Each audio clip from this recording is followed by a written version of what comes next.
enregistrement. Bon, ouais. Allez, c'est bon. C'est parti.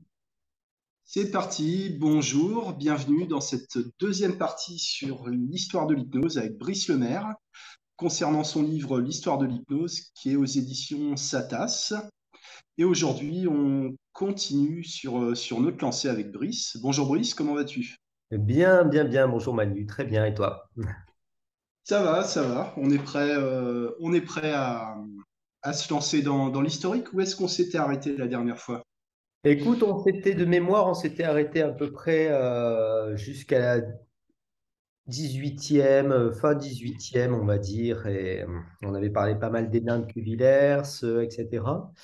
Et Mhm. début 19e, voilà. Ce qui Et constitue à qu'est-ce peu qui vient près ensuite alors? les 200 premières pages du livre sur les 700. Sur les spéciaux, d'accord. Donc, il s'est passé beaucoup de choses après le 19e alors. Alors, ben, si tu veux, grosso modo, pour simplifier, le 18e, alors c'est évidemment l'apparition de Mesmer, on ne va pas revenir là-dessus, puis après de l'école imaginationniste à la française, avec des personnages comme Faria, et puis ensuite principalement Hénin de Cuvillers, qui à mon sens était le plus grand méconnu et peut-être le plus intéressant à étudier et à lire encore de nos jours. Et puis après, il y a eu un déclin un peu en France, un peu en Allemagne. Et l'hypnose, elle est passée au 19e siècle au niveau anglo-saxon. Et là, tu as eu ce qu'on a appelé le trio britannique, qui est le plus connu, Elliotson, Braid et Esdale. Voilà. Elliotson, ça a été le premier euh, médecin, en fait, parce qu'il était médecin, et il était vraiment, j'allais dire, bien en place, c'est-à-dire, il avait un poste professeur et chef de service à l'hôpital. En même temps, c'était une sommité, il s'intéressait beaucoup à la néphrologie. Et si tu veux, ça a été le premier. Alors, par contre, lui, il n'a utilisé que le magnétisme et toute sa vie, alors même que les thèses sur le magnétisme étaient montré que ça n'existait pas et que seul fonctionnait, entre guillemets, la suggestion d'hypnose. Ça a été vraiment le premier à faire toute sa vie que du magnétisme et avoir des très bons résultats avec, hein. Voilà.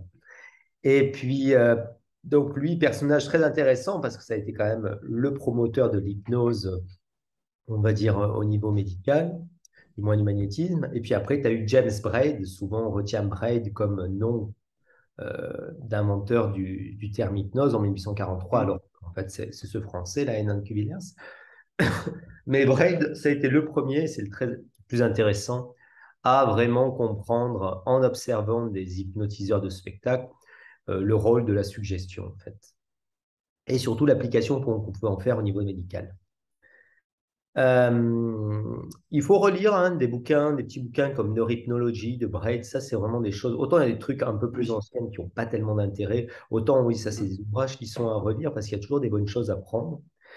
Et après, il y a des Neurohypnologie, choses. traité du sommeil nerveux de James Braid, c'est celui-là? Exactement. Voilà, c'est celui-là. Il n'est pas très long, il est facile à lire. Après, il faut savoir que quand on lit, souvent, il faut lire en ordre chronologique inverse quand on fait des recherches historiques parce que si tu te lances de suite dans des trucs du 17e, 16e, etc., il y a plein de termes qui sont difficiles de compréhension, alors qu'en Mhm. partant dans ce sens-là, en sens chronologique inverse, tu as une meilleure compréhension quand même. Et puis D'accord. après, il y a eu ce fameux Esdale, dont on connaît l'état Esdale, qui a Oui. une Et vie qu'est-ce que c'est assez. alors? Mais qu'est-ce que l'état Esdale?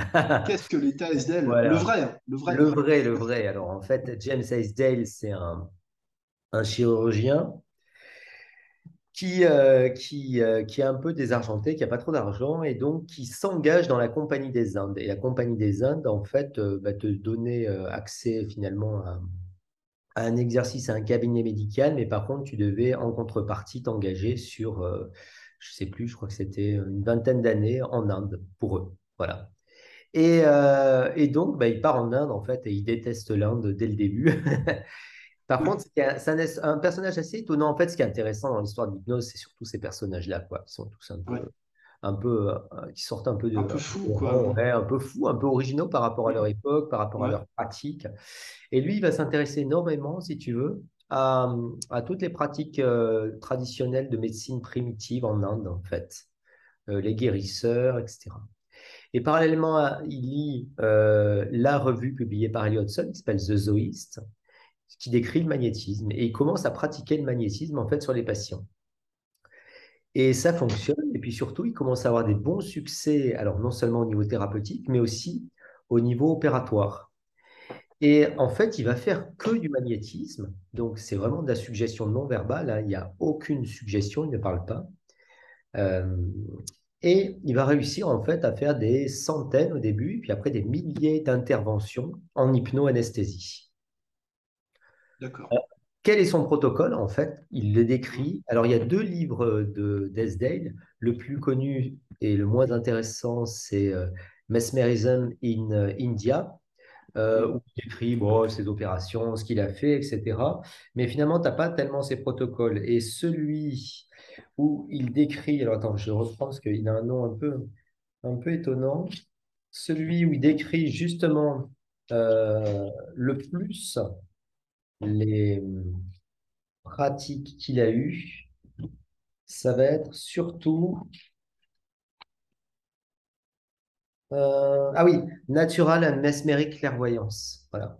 Et Mhm. là, c'est intéressant parce que là, tu trouves à la BNF chez Gallica en libre. Et là, vraiment, il explique son protocole. Et en fait, son protocole est très simple. C'est qu'il fait du magnétisme pendant des jours, voire des semaines. Et donc, le sujet est plongé en fait dans un état de léthargie profonde. Mhm. Alors, pour faire ça, en fait, il avait besoin de sbires, hein, qui venaient magnétiser avec lui et qui se reliaient jour et nuit, etc., pour amener vraiment le sujet dans une transe très, très, très, très, très, très, très profonde. Voilà. Donc, Dans il cette- faisait des que des passes comme ça passes, pendant ouais, ouais, que des et il y jours et a des jours, et quoi. des jours et des jours. Et il n'y a aucune suggestion, par définition. D'accord. Et Aucune ensuite, suggestion verbale, quoi. aucune suggestion verbale. Oui, oui, c'était vraiment du magnétisme strict. Et après, donc, il allait tester si le sujet se réveillait. Alors, il testait, il pinçait l'orteil ou les Mhm. testicules, selon les systèmes d'un homme. Et vous voyez, si le sujet bougeait. S'il ne bougeait pas, ben, il faisait sa chirurgie. Et en fait, ce qui est extraordinaire, au-delà de, du degré d'hypnoanesthésie qu'il a eu, moi, l'idée que j'en ai, c'est quand tu fais une transe profonde comme ça, qui se prolonge sur des jours, des heures, etc., tu obtiens en fait les conditions d'une anesthésie générale au bout d'un moment. C'est-à-dire, tu as vraiment Mhm. le corps et l'esprit qui débranchent. Voilà, complètement. Et ça n'a évidemment rien à voir avec le sommeil, hein, ça on est bien d'accord. Oui.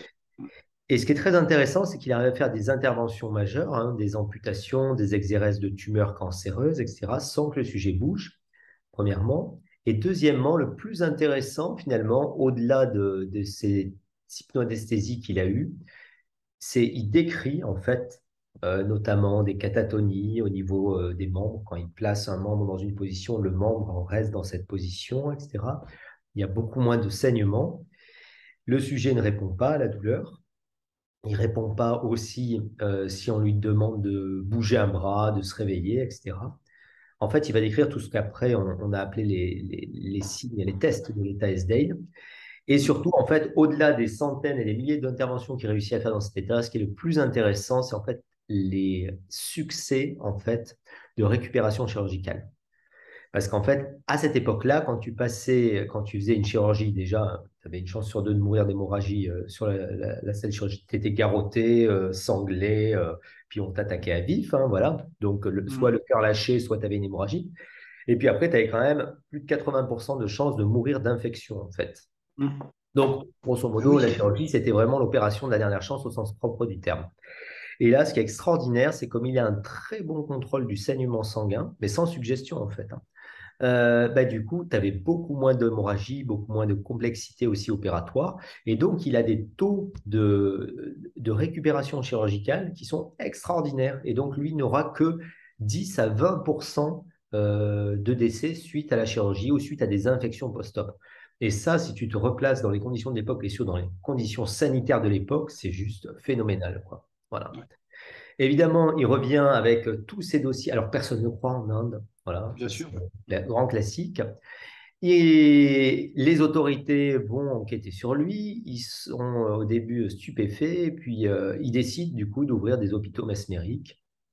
Voilà, pour qu'il enseigne sa technique. Ça commence un peu à se développer. Puis après, au bout d'un moment, lui, il a fini son job avec la Société des Indes et il revient en Angleterre. Et là, avec toutes ces publications, en fait, on lui dit, bah, écoutez, c'est bien sympa, mais en fait, nous, on a invité quelque chose de beaucoup plus intéressant, c'est l'anesthésie. Voilà. Ouais.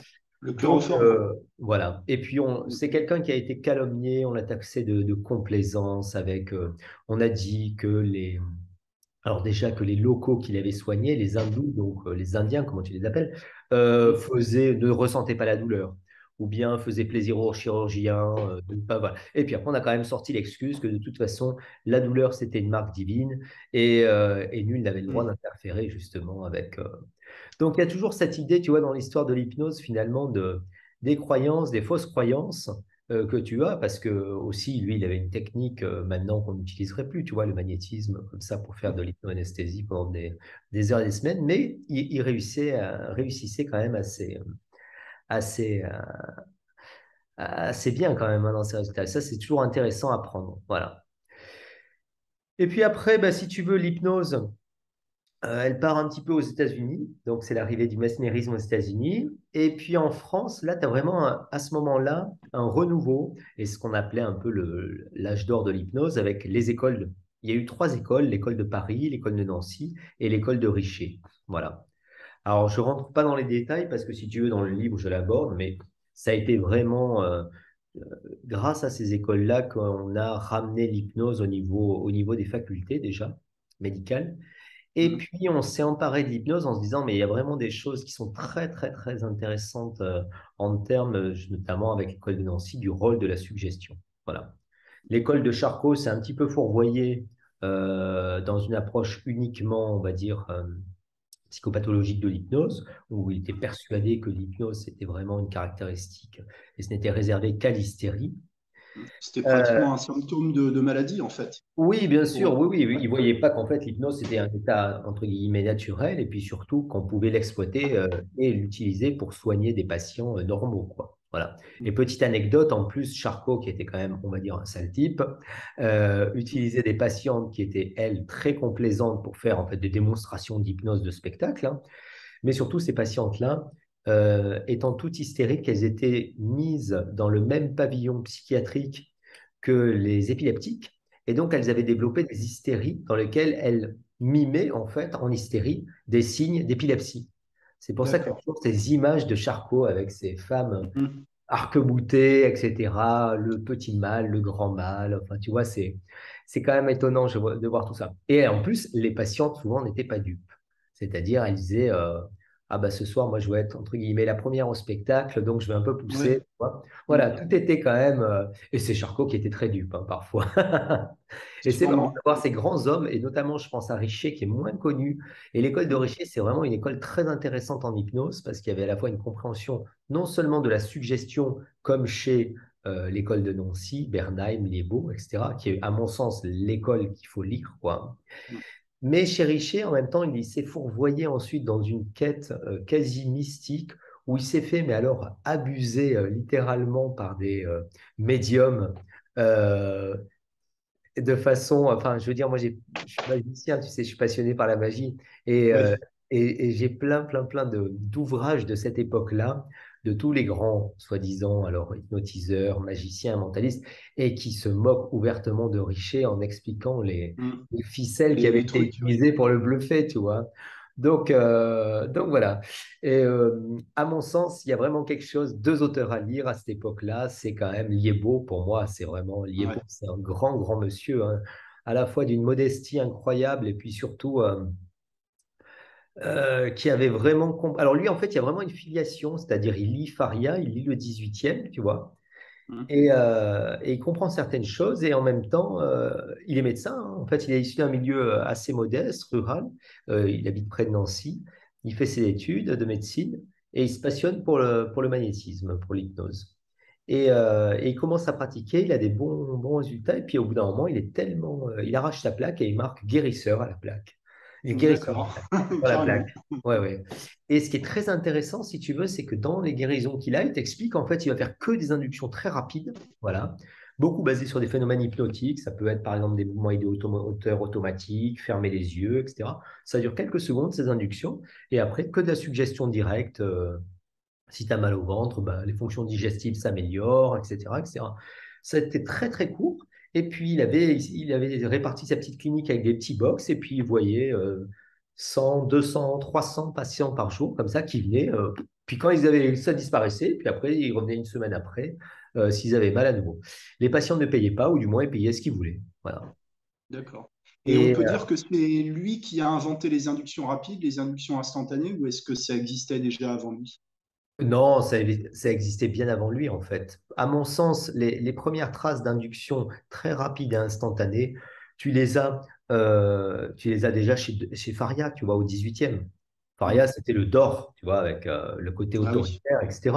Et donc, en fait, ce qu'on a appelé les inductions en hypnose, c'est quelque chose qui, à la base, était, à mon sens, et c'est comme ça qu'on doit le concevoir, sans aucun intérêt en hypnose. L'induction, c'est juste, ça vient de latin inducere, c'est amener à l'intérieur. C'est juste, tu ouvres la fenêtre pour que le patient il aille en transe. Mais en fait, Hmm. souvent, dans les ouvrages qui sortent sur les inductions rapides, etc., on confond l'hypnose avec l'induction et on confond l'induction avec la transe.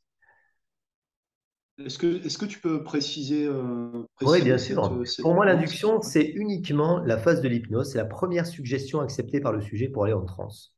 C'est tout. D'accord. Voilà. Ouais. Donc, en fait, l'induction, à mon sens, qu'elle soit longue, rapide ou instantanée, elle n'a aucun intérêt en soi, si ce Hmm. n'est, tu ouvres la fenêtre et le patient, ou la porte, comme tu veux, et le patient, il va en transe. D'accord. Tout le travail, en fait, vraiment de l'hypnose et de la gestion de la transe et de la gestion de la transe profonde commence après, évidemment. Hmm. Donc, c'est pour ça que, pour moi, les inductions, il faut faire simple, rapide, efficace. Et en soi, il n'y a pas une induction qui est plus magique, entre guillemets, qu'une autre. Tu sais, quand tu démures l'hypnose, tu apprends plein de trucs, tu crois qu'une induction va Ouais. être plus puissante que... Non, en fait, l'induction, c'est à partir du moment où le patient, tu lui dis, allez, hop, dors, c'est parti. Et là, tu commences à travailler. Donc, tout ça pour dire que finalement, Liebo, c'est le premier finalement à avoir décrit comme ça des inductions très rapides, la suggestion directe, très simple. Et il n'est pas tellement pris au sérieux au début, et notamment par un grand professeur qui est le professeur Bernheim à Nancy, et qui va voir ce petit médecin de campagne. Et il est tellement impressionné par les guérisons qu'il a, notamment sur des patients pour lesquels il avait buté, qu'il se dit il y a vraiment quelque chose Hmm. à investiguer. Et donc, ils vont créer ce qu'on a appelé l'école de Nancy, sachant que Liebo, alors il y a son bouquin qui est absolument à lire. Ça, c'est intéressant. Après, les bouquins de Bernheim, il y en a deux, trois, mais il y en a un qui est plus pertinent que les autres. Je vais te donner la référence. Alors, pour la petite histoire, Liebo, il vend un ouvrage, un exemplaire de son livre. C'est dur, Donc, hein. il ne faut pas Vraiment désespérer, tu un vois. auteur posthume alors. Voilà, un auteur posthume. Comme quoi, tu peux rentrer dans l'histoire en ayant... Voilà, donc Liebo, c'est du sommeil et des états analogues. Et Bernheim, euh, ouais, il faut lire de la De la suggestion et des suggestion. applications Ouais. à la thérapeutique. Voilà, de la suggestion, il y en a deux, mais il y en a un qui est plus intéressant. Après, il y a des ouvrages aussi sur Bernheim et sur Liebo qui sont intéressants, donc j'avais lu pour le bouquin. Voilà, voilà. Donc ça, c'est vraiment quand même une filiation. Et puis, ce qui est très intéressant, c'est que cette école de Nancy, en fait, c'est vraiment l'école dite de la suggestion et qui a montré toutes les applications qu'on pouvait faire de l'hypnose thérapeutique, l'hypnose médicale. Et ça a été la première école à investiguer ça de façon un peu scientifique et à proposer des échelles, des Ouais. niveaux de transe, tu vois. Hmm. Voilà. Alors, bon, qui sont plus utilisés de nos jours, mais quand même, ça a montré finalement comment on pouvait vraiment commencer à investiguer ça. Parallèlement à ça, tu as toute une branche de l'hypnose qui est partie du côté aussi de l'ésotérisme. Il faut savoir Mhm. qu'il y avait aussi, fin 19e, début 20e, un grand intérêt de l'hypnose dans le domaine ésotérique. Donc ça, je l'apporte dans le bouquin. Et aussi tous les hypnotiseurs de spectacle qui ont commencé à tourner, à créer un métier à part entière. Voilà. Ouais. Et ce qui est intéressant, au-delà de l'hypnose de spectacle, c'est les interactions qu'ils ont eues justement avec ces médecins. Braid, Elliotson, ensuite Bernheim, ensuite Charcot, ont toujours été très intéressés, voire parfois fascinés par ce qu'obtenaient les hypnotiseurs de spectacle. Et pour la plupart d'entre eux, les ont invités dans leur clinique à faire des démonstrations, à comprendre des techniques. Tu vois, donc moi j'aime beaucoup cette ouverture et cette approche qui permet vraiment Ouais. de ne pas être cloîtré dans sa pratique en se disant j'ai le dogme, mais au contraire de Hmm. se dire tiens, c'est intéressant, finalement, ils ont peut-être quelque chose à nous apporter. Voilà. Et puis après, donc voilà, donc ça c'est à peu près, on va dire, jusqu'à la page 300 du bouquin. Et après, quand j'ai commencé à rédiger le bouquin, bah, souvent au 20e, on te dit, bon, il y a Hellman, il y a Erickson et basta. Et puis en fait, non, il y a tellement de grands auteurs que du coup, toute la partie contemporaine prend 400 pages. Ouais. Alors, comme tu pouvais plus retracer, parce qu'en fait, au début, c'était facile de suivre l'ordre chronologique parce qu'il y avait que des éléments, on va dire, un peu ponctuels, tu vois, dans l'histoire Oui, de l'hypnose. Donc, tu avais des grands noms, voilà, comme le trio britannique, comme l'école de Nancy, etc. Du coup, pardon, du coup, au XXe siècle, j'ai abordé une thématique un petit peu différente. Je l'ai fait sous le prisme des disciplines en hypnose. Voilà. Pour montrer que dans chaque discipline, bah, il y avait eu une évolution avec des grands noms d'hypnose, qui était quand même plus facile. Donc, on a daté un peu la fin de l'hypnose en Europe de l'évolution en fait de la psychologie et de la psychanalyse, comme je disais la dernière fois. Tu sais, on disait voilà pourquoi l'hypnose a disparu au XXe siècle. Ben, à cause de la pharmacopée, les oui, anesthésiques et en même temps l'essor de la psychanalyse. Donc, dans le bouquin, au début, je reviens un petit peu sur trois grands noms en fait de la psychologie, et de la psychiatrie, de la psychanalyse que sont Freud, Jung et Janet, évidemment. Et Janet, pour moi, ça bien sûr. reste vraiment... ça, il faut que tous les hypnos aient lu Janet, quoi. Il y a vraiment des intuitions qui sont Mm. à la fois extraordinaires et qui ont été confortées vraiment par les avancées les plus récentes en neurosciences. Et ça te montre que cet homme, il avait vraiment une compréhension, notamment je pense, dans les psychotraumas, qui était très, très fine et extraordinaire, quoi. Voilà, après, il y a toujours ces histoires aussi de psychanalyse, de rapport à l'hypnose, et je montre justement que tous ces grands noms, que ce soit Freud, que ce soit Jung, ils viennent tous évidemment de l'hypnose. Ils ont Ouais. tous fait de l'hypnose, et on comprend mieux pour certains du moins, pourquoi ils ont renoncé à l'hypnose, en fait. Voilà. Et puis après, il y a une partie aussi très méconnue, c'est l'hypnose russe. Et ça, à mon Ouais. sens, c'est l'une des écoles d'hypnose les plus sous-estimées et qui, à mon sens, a amené le plus d'informations, le plus vraiment d'expérimentation, surtout en hypnose. Et là, ils ont eu des sacrés bonhommes, évidemment, avec, nous, on connaît tous Pavlov, tu vois, mais il y a eu avant Pavlov, il y a eu après Pavlov, et surtout les Russes sont des fous d'hypnose expérimentale, quoi. Mm. Donc, Ouais. ouais, ouais. Et Pavlov, on garde souvent l'image du chien avec la Mm. clochette, alors qu'en fait, c'est pas du tout ça, quoi. C'est vraiment un scientifique, et c'est un mec qui a eu, pareil, des intuitions géniales, et tout ce qu'on fait en hypnose, à mon sens, au niveau des modélisations d'apprentissage, ça vient de Pavlov. Du moins, il faut vraiment lire ça. Mm. S'il y a deux ouvrages à lire, bon, il y a l'ouvrage de Pavlov, et puis après, il y a surtout l'ouvrage alors difficile à trouver, mais Platonov, c'est The World as a Psychological and Therapeutic Factor. Et ça te montre toutes les expérimentations qui ont été faites, principalement sur les soldats après la guerre. Donc, les expérimentations issues de la modélisation de l'hypnose pavlovienne qui ont été faites en fait sur les hommes. Voilà, pour comprendre et pour guérir les névroses de guerre. Voilà. Et à l'époque, il faut savoir que quand ils faisaient de l'hypnose expérimentale, ils avaient trois fois rien, c'est-à-dire ils avaient Ouais. juste de quoi enregistrer les battements cardiaques, la ventilation et des radios. Et ils Mm. montraient qu'en fait, rien qu'avec tout ça, ben, on pouvait déjà investiguer. Et ça a été les premiers à montrer que le langage avait un pouvoir créateur, c'est-à-dire que tout mot a un effet psychologique et physiologique.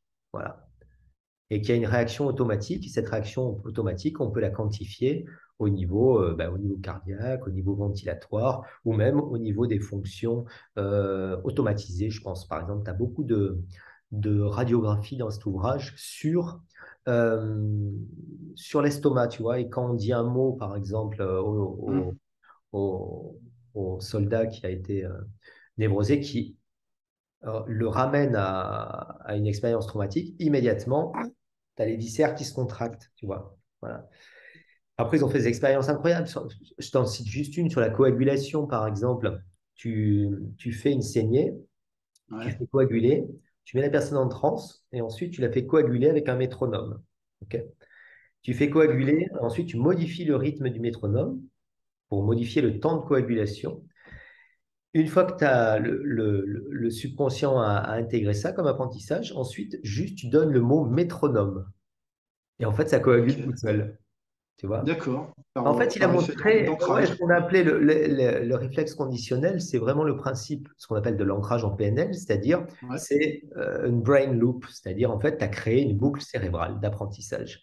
Tu as associé un élément extérieur du VACOG, ou même intérieur, à une réaction automatisée. Voilà.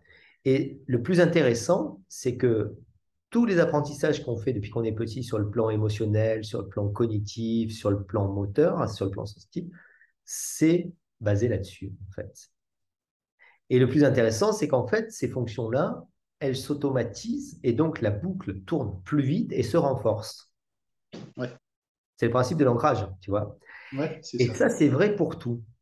Et donc, c'est aussi une technique qu'on va utiliser qui est très puissante, qu'on appelle le compounding en hypnose hellmanienne, où tu Ouais. crées avant la transe, enfin, tu crées quand tu as une bonne transe profonde, des automatismes comme ça, qui vont te permettre ensuite soit en hypnose opératoire, de ne plus avoir à parler, parce qu'en fait, tu as Mm. donné par exemple la suggestion à chaque fois qu'il y a des sensations quand je vous opère, vous allez plus bas, plus profond, et ça mouline de plus en plus vite, de plus en plus fort. Et là, il y a vraiment cette notion de monoïdéisme qui a été inventée par Braid et qu'on a un peu oublié. C'est-à-dire, en hypnose, Mm. on peut aussi attacher l'esprit du sujet à une seule idée. Et ça, c'est très Ouais. intéressant. Ouais. Ouais, ouais. C'est vraiment cette idée de la pensée sélective chez Hellman ou du monoïdéisme chez Brett, c'est-à-dire une seule idée. Ça peut être la détente, ça peut être je ne suis plus fumeur, ça peut être je n'ai plus peur de tel truc ou des avions dont j'avais une phobie, etc. Et en même temps, il a montré comment tu pouvais aussi inhiber ces fonctions-là, en fait, tout simplement. Comment l'apprentissage se faisait par construction et déconstruction. Donc ça, c'est vraiment l'hypnose russe, c'est vraiment, à mon sens, une hypnose baston, parce qu'il faisait vraiment des Ouais. il rigolait pas déjà. C'était une C'est expérimentation qui durait brusque, ouais. 6 heures, 8 heures, enfin bon, tu vois, pendant des mois. Et puis surtout, ils ont eu ouais, ils ont fait progresser l'hypnose de façon extraordinaire, quoi. Ça a été quand même les premiers accouchements faits sans anesthésie. Enfin, tu vois, il faut remettre ça, c'était il y a 150 ans, quoi. Donc, ils avaient une avance, à mon sens, et une pratique vraiment de l'hypnose dure, très, très puissante, quoi. Il y a encore du Voilà. monde en Russie au niveau de Ouais, l'hypnose ouais, ouais. aujourd'hui. Ouais, ouais. J'ai quelques Et noms en Russie à l'heure ouais, actuelle qui utilisent encore l'hypnose. Ça commence à revenir un petit peu, mais par mm, rapport à la tradition qu'ils avaient, c'est un peu comme en France. Tu vois, en France, tu as eu ouais, la ça, histoire de ouais. l'hypnose. Le temps que ça revienne, le temps que les instances officielles Mm, s'intéresse à ça. Moi, je sais que, par exemple, tu vois, j'avais eu la chance, c'était en Roumanie, ça devait être en 95, j'avais été en Roumanie et ça venait juste il y avait eu la chute de Ceausescu, mais 2, 3 ans auparavant, quoi. Donc, c'était encore vraiment un pays soviétique, quoi. Et j'avais rencontré l'entraîneur, par hasard, par l'intermédiaire d'un ami, de Nadia Comaneci. Et oui. Mm, ouais, la gymnaste. Et en fait, mm. alors, il te montrait déjà tous les instruments un peu de torture qu'ils utilisaient pour entraîner les athlètes. Mais par contre, ils avaient tous des préparations mentales à base D'accord. d'hypnose, à base de visualisation. Ça, c'est incroyable quand même. Donc, les Russes avaient quand même une connaissance et une pratique de l'hypnose, tu vois, même au niveau sportif, qui était déjà poussée. Mais je pense que c'était un peu underground, ces choses-là. On n'en a pas trop parlé, quoi. Voilà. Ouais. Mais ça revient parce j'ai quelques grands noms là, de l'hypnose russe là, à l'heure actuelle qui travaillent là-dessus, et plutôt dans l'hypnose médicale, hein. Voilà. Mm, Voilà. Et puis après, ben, dans le bouquin, du coup, je me suis retrouvé partant de cette époque-là sur le XXe siècle. Et sur le XXe siècle, comme je te l'ai dit, donc plutôt que d'aborder l'hypnose en France, l'hypnose aux États-Unis, l'hypnose, mm. etc., ça a été plus facile de regrouper sous forme de thématiques. Donc j'ai fait une thématique en fait sur l'auto-hypnose pour Ouais. montrer que ben, l'auto-hypnose, c'était vraiment un courant qui a émergé ben, avec Émile Coué, en fait, hein, que vous connaissez bien, Mm, et qui a été très largement sous-estimé en France, je pense. Alors que tu vas dans les pays anglo-saxons, Coué, c'est vraiment une star ouais.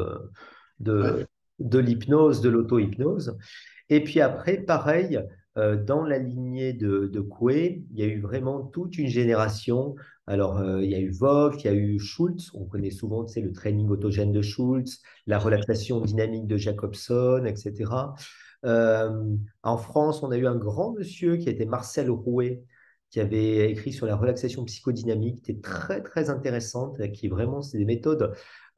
Tu parles pas d'hypnose, mais en fait, c'est vraiment des techniques d'auto-hypnose et qui sont très intéressantes. Et c'est pas que de la relaxation physique, hein. Souvent, c'est pareil, le training autogène de Schultz, on voit que la première approche et le body scan, tu vois, Ouais, le body le scan, matin, voilà, exactement. Alors qu'en fait, pas du tout. Donc, c'était une méthode qui visait ensuite une thérapie, en fait. ouais.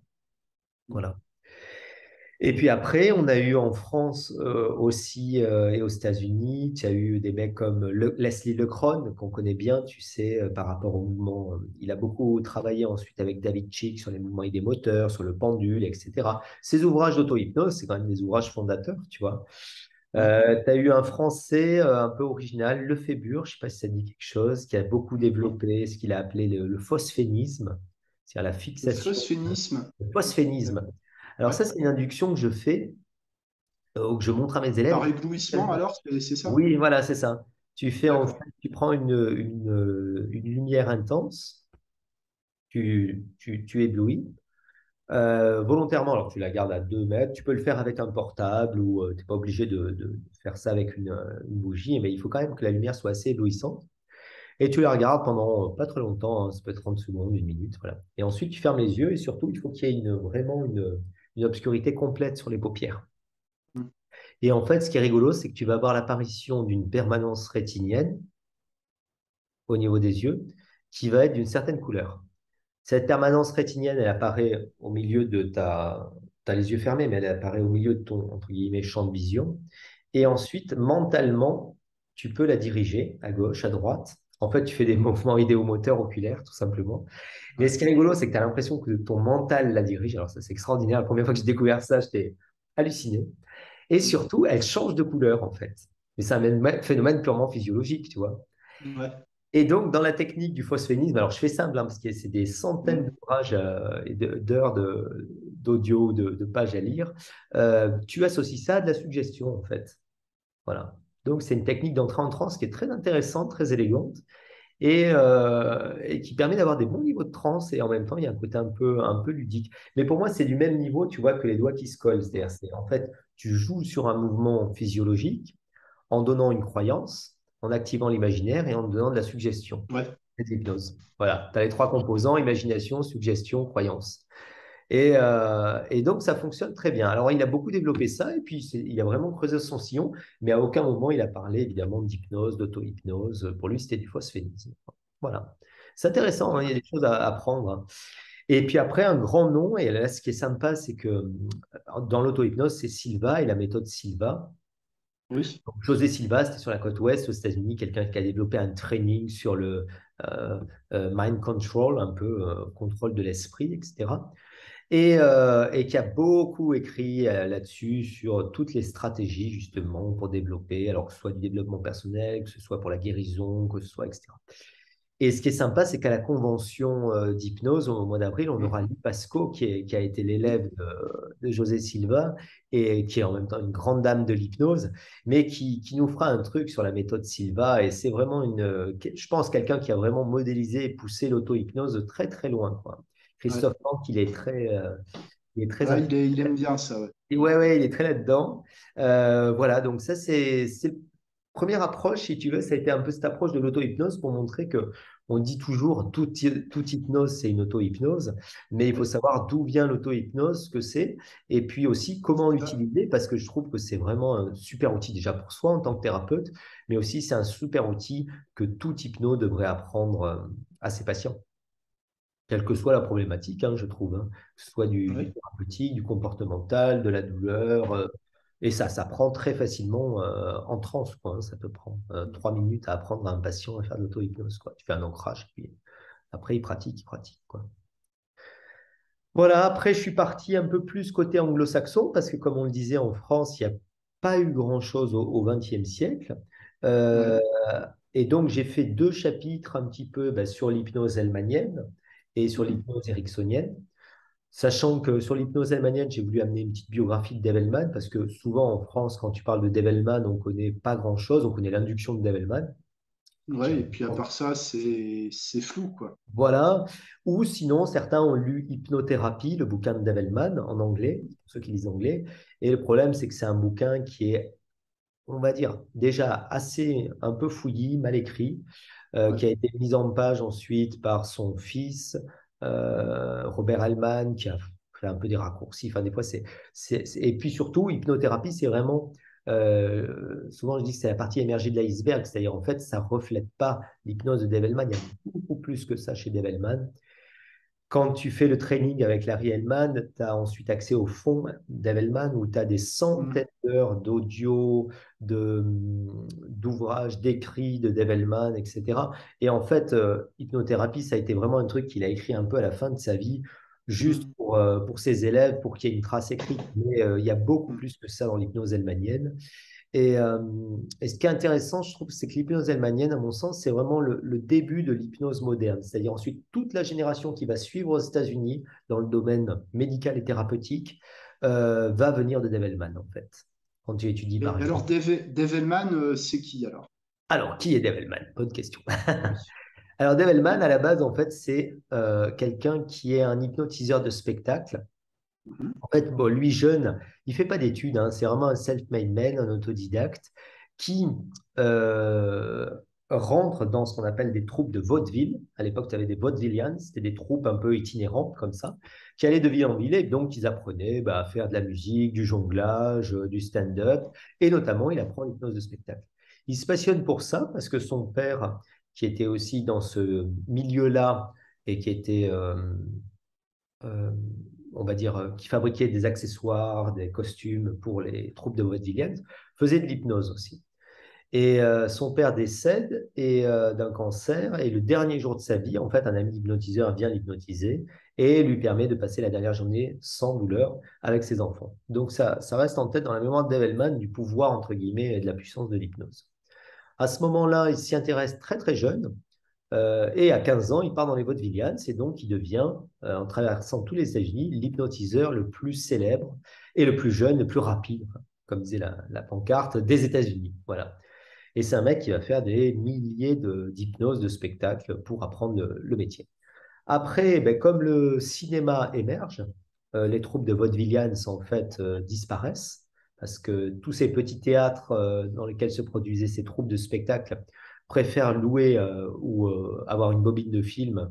Ils peuvent la passer, la repasser, ça coûte moins cher. Bien Donc, sûr. lui, il part aux États-Unis et aux États-Unis, il perce dans la musique parce qu'il était musicien. Il compose pour un jazzman qui s'appelle Eddie Cantor. Et puis, par ce biais-là, il rentre dans la radio. C'est intéressant chez Dave Bellman, ce qui a vraiment toujours une capacité à rebondir qui est assez extraordinaire, puis c'est vraiment quelqu'un d'une grande intuition, une grande intelligence. Là, il crée l'émission qui devient la plus grosse émission aux États-Unis, qui s'appelle Hobby Lobby, où les gens venaient donc à la radio raconter leurs hobbies les plus farfelus. Voilà. Et tu avais une audience, la personne venait montrer, alors je sais pas, moi je suis collectionneur je sais rien, de balais brosses des années 50. Moi, enfin, tu vois, que des trucs un peu foufou. Et donc, il interrogeait ces personnes un peu bizarres. Et puis, un beau jour, il y a un hypnotiseur comme ça qui vient et qui loupe sa séance complètement. Enfin, c'est vraiment la débandade. Et Dave Hellman, en fait, prend le relais. Et là, là, tout le monde un peu lui tombe dessus. Et finalement, il dit, ben oui, mais en fait, moi, j'ai appris l'hypnose et j'ai pratiqué pendant 20 ans pratiquement avant d'être à la radio.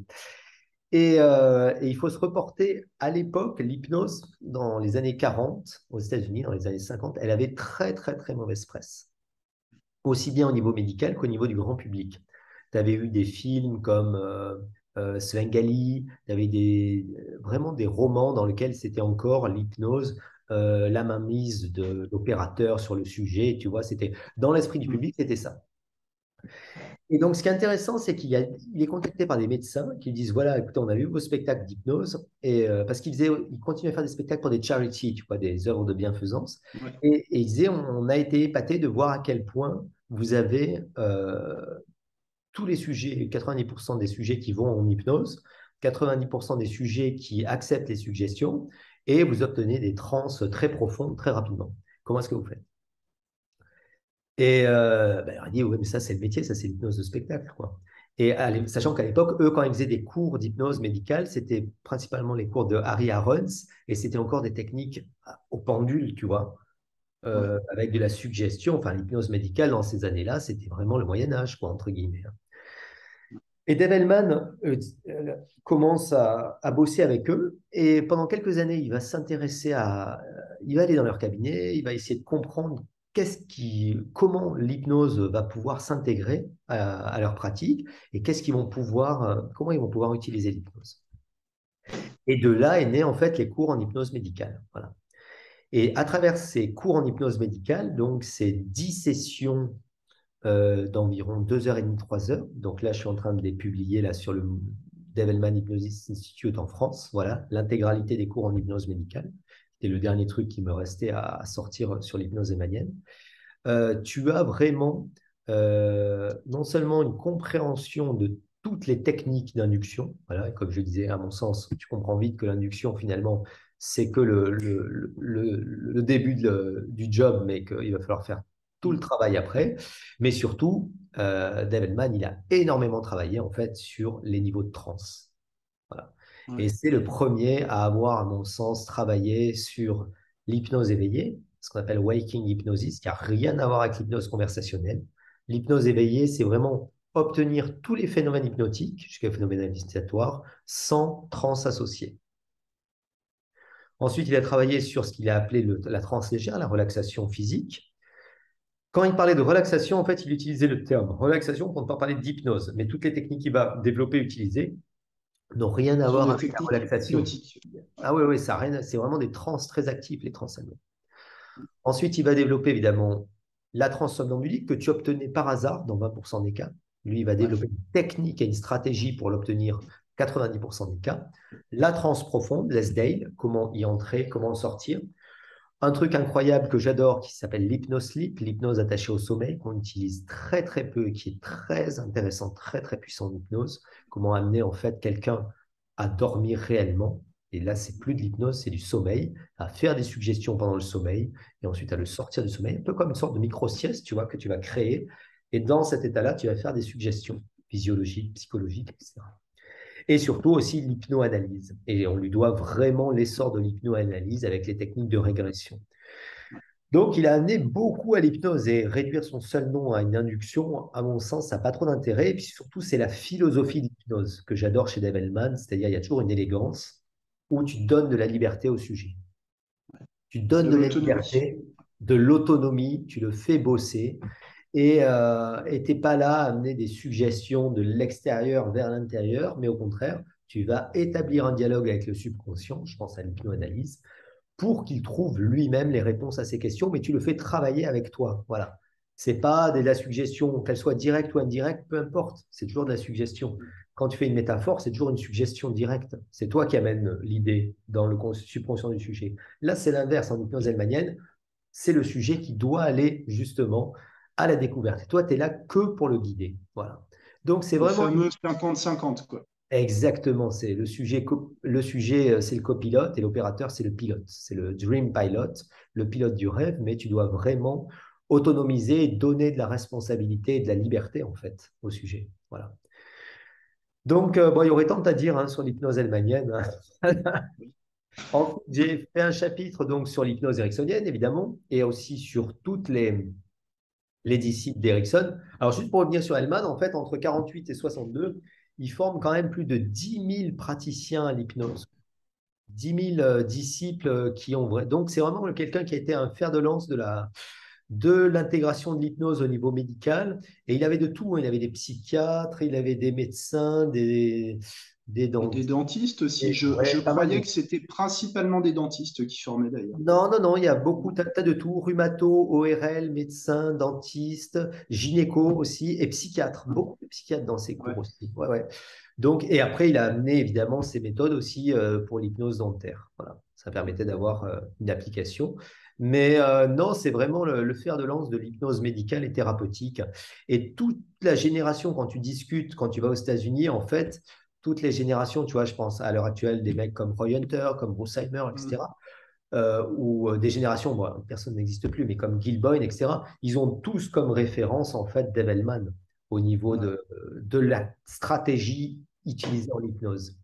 Et c'est vraiment toujours ce que je dis, tu vois, souvent on parle d'hypnose directe, de machin. Moi, je suis un peu mal à l'aise parce que finalement, la suggestion, c'est qu'un élément, tu vois, de la philosophie de l'hypnose.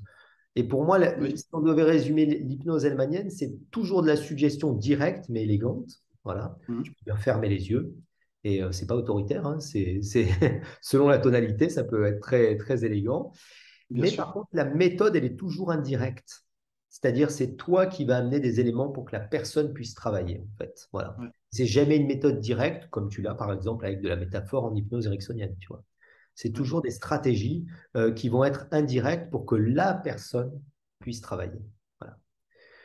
Donc, après, donc, je parlais d'Ericsson, et puis après, j'ai parlé en fait des grands noms d'Ericsson, et puis des développements ensuite d'Ericsson, notamment, je pense, je fais un chapitre sur la PNL, un peu l'histoire de la Mm. PNL, qui est aussi marrant quand même, hein, parce que c'est des fous Oui, oui, furieux, carrément. hein, C'est l'équipe de rocambolesque, codeurs. hein. Ouais, Ouais, ouais, ouais, c'est quand même des hippies hein, à la base, hein, il faut voir ça comme c'est ça, ça. hein. Ouais. Donc, et puis après, je fais tout un chapitre sur l'hypnose médicale et thérapeutique pour montrer justement que souvent on a cette image, il y a Erickson et puis il y a Hellman, alors qu'en fait, Ouais. ah non, tu as des grands noms, bah, t'as eu par exemple Charles Tebet, tu as eu William Kruger, on en parlait hier soir au Virtual Chapter, tu as eu Hartland, tu as eu Gibson, tu as eu Mm. David Chick, les époux Watkins, t'as Gil Boyne, après Kappa, Churchill, etc. Donc il y a eu, je pense, au moins, à mon sens, une bonne vingtaine de thérapeutes qui ont amené des choses extraordinaires quand même en hypnose, tu vois. Je veux dire, par exemple, Charles Tebet, il a amené la négociation, les parts thérapie. Ouais. Ça, c'est un des formats qu'il faut connaître. Les Heartland, il a amené les Ego Strengthening, les Epo Watkins, les Ego State Therapy. Euh, ensuite, tu as eu Boyne qui a amené les Transforming Therapy. Après, tu as eu. Enfin, chacun a amené des formats, ce qu'on appelle des formats thérapeutiques, qui sont vraiment des formats à part entière et qui sont vraiment intéressants à intégrer en hypnose moderne, quoi. Parce que ça, c'est vraiment des outils. Avec ça, tu fais tout, hein. Mm.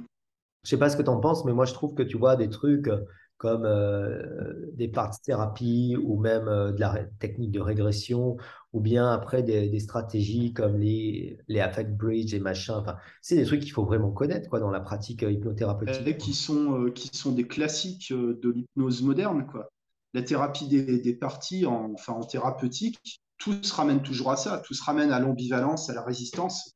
Tout à Tu fait. peux Ouais, ouais. travailler sur énormément de choses Ouais. avec une trame extrêmement simple, en fait. Extrêmement simple. Et après, ce qui est intéressant, je trouve, tu vois, quand tu t'intéresses à des formats thérapeutiques comme ça, c'est vraiment d'aller à la base, d'aller à la source de l'information et de comprendre Ouais. comment ça a été créé et qu'est-ce qu'en faisaient initialement les praticiens. Tu vois, par exemple, là, il faut lire Tebet, il faut lire Watkins, etc., pour comprendre vraiment comment ils ont formulé leur truc. Et parce qu'après, il y a eu tellement d'interprétations, de réinterprétations, de l'information, tu vois, elle a cheminé, et du coup, tu n'as plus l'info, quoi. Voilà, ça c'est un gros volet en fait de l'hypnose thérapeutique qui est à mon sens le plus intéressant et qui ouvre plein de fenêtres. Après, j'ai fait un chapitre qui m'a été un petit peu pénible à écrire sur l'hypnose expérimentale parce que c'est pas vraiment le sujet qui m'intéresse le plus, mais pour montrer bon, ben, qu'il y a eu de l'hypnose expérimentale au XXe siècle, il y a eu les partisans de la théorie de l'état, du non-état, enfin bon, voilà. Ça, c'est pratiquement un siècle d'expérimentation.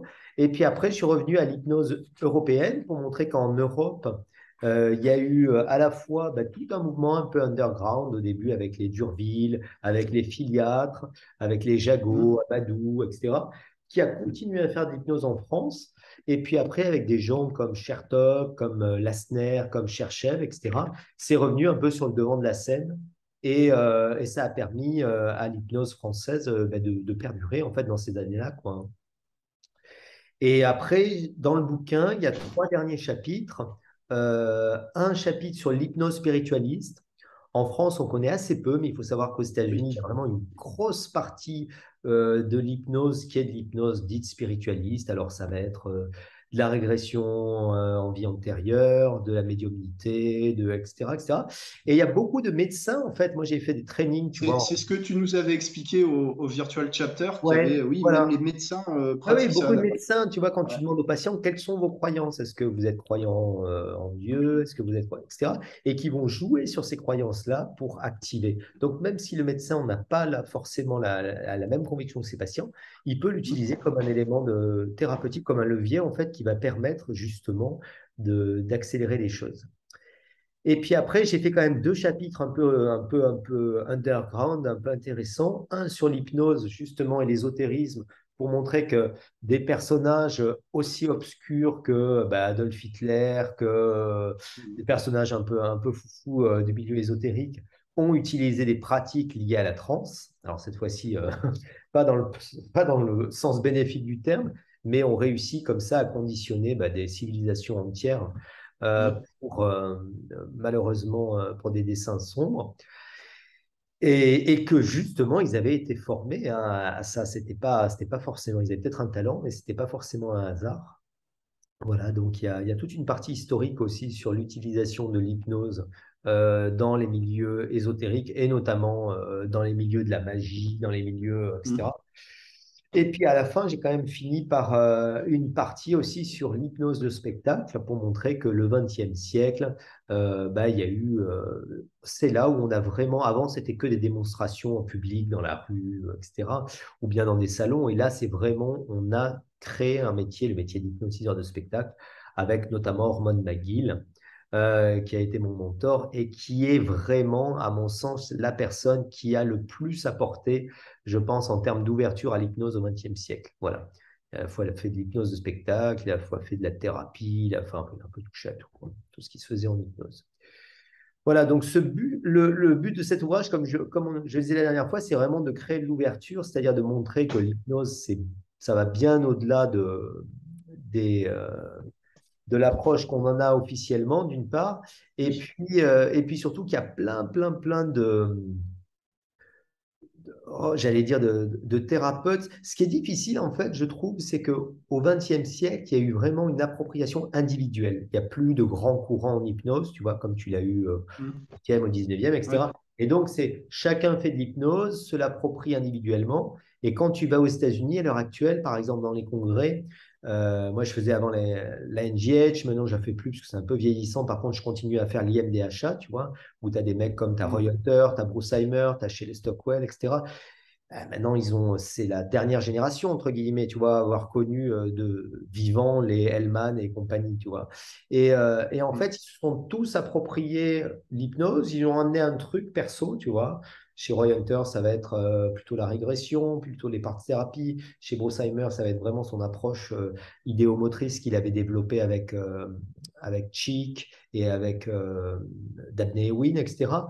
Et plus, lui, il est vraiment spécialisé sur la douleur. Mais en fait, chacun s'est approprié l'hypnose et tu peux plus dire il y a un courant d'hypnose aux États-Unis, tu vois. Voilà. Ouais. C'est que de l'hypnose moderne qui a intégré plein, plein, plein d'éléments comme ça. Et dans ces congrès-là, il faut savoir à l'heure actuelle, et c'est pour ça, j'allais dire, quand je vais dans les congrès en France, moi, je suis un peu halluciné. Quand tu fais ces congrès-là, tu as à peu près, je sais pas, tu dois avoir 5% d'hypnose ericksonienne et 95% Mm. d'hypnose moderne, tu vois. Et quand tu leur Ouais. parles d'Erickson, ils te disent, ah non, mais c'est un vieux truc, c'est compliqué, il n'y a que Erickson qui fait du Erickson, tu vois, c'est une usine à gaz, quoi.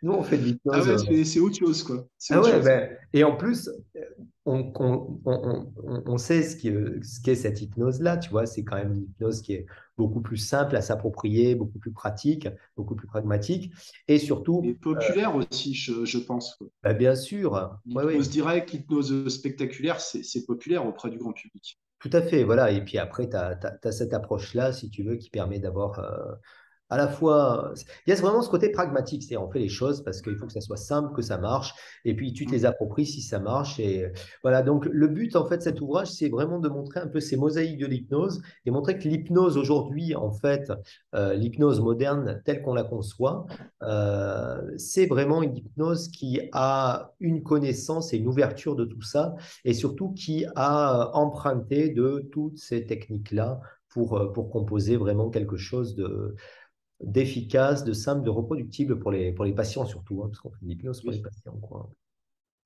Une Voilà. mosaïque.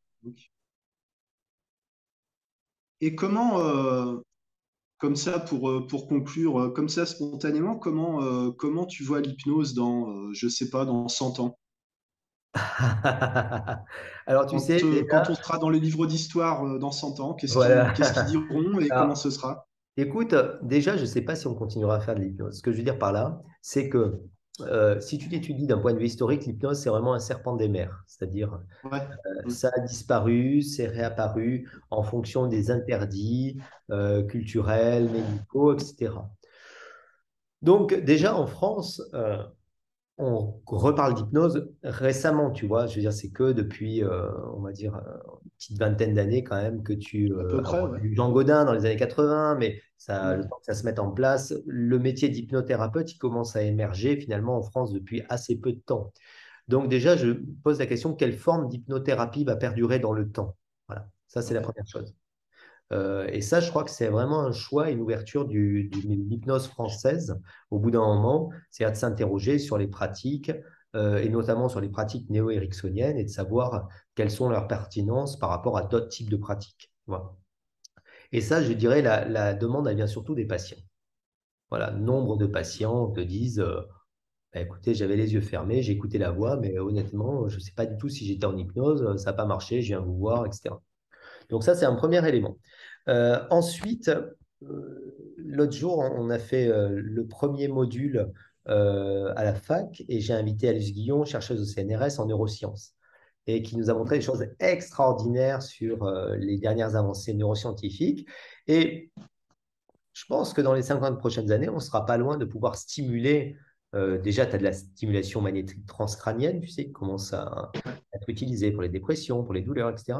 Et je pense que le pas à franchir, ça sera vraiment la stimulation de certaines zones cérébrales Mm. euh, qui correspondent à des zones d'activation qu'on active peut-être empiriquement en transe, mais là, on pourra peut-être le faire de façon directe sans avoir forcément besoin de faire d'hypnose.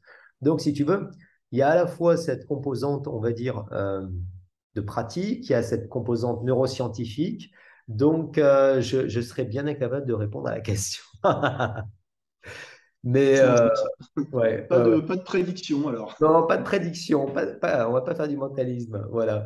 Mais je pense que